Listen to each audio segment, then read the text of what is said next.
C'est une bonne nouvelle, une très bonne nouvelle qu'une épidémie comme le sida connaisse de la régression dans les chiffres aujourd'hui, c'est une bonne nouvelle. Donc la lutte ne doit pas s'arrêter. C'est là que je salue ces gouvernements qui se sont succédés, qui n'ont pas baissé les bras, qui continuent d'investir dans la lutte contre cette maladie aujourd'hui, ou surtout dans la prise en charge de ceux qui portent le virus aujourd'hui. Mais les efforts sont louables et il faut continuer à en faire. Tant que ce n'est pas fini, je pense qu'on ne doit pas baisser les bras. Il faut continuer à se battre pour que l'information, la sensibilisation porte ses fruits jour après jour et que dans 5 ans, dans 10 ans, que les chiffres soient encore revus drastiquement à la baisse, je pense que ça fera du bien. Aujourd'hui, on doit se réjouir de ce que il y a eu beaucoup de choses qui ont été faites et de sorte à ce que le taux de prévalence soit réduit, que le taux d'infection également soit réduit. Donc, on doit saluer ces mesures et davantage saluer les mesures psychosanitaires qui sont prises parce que la prise en charge des personnes qui vivent avec ce mal.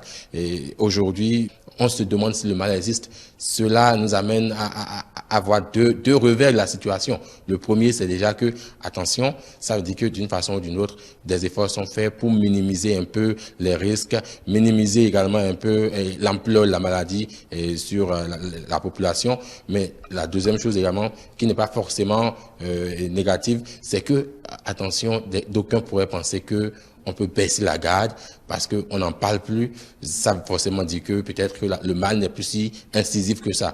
Alors qu'il reste incisif, il reste dangereux et il reste même drastique. Mais je pense simplement qu'aujourd'hui, il faut prendre plus de précautions.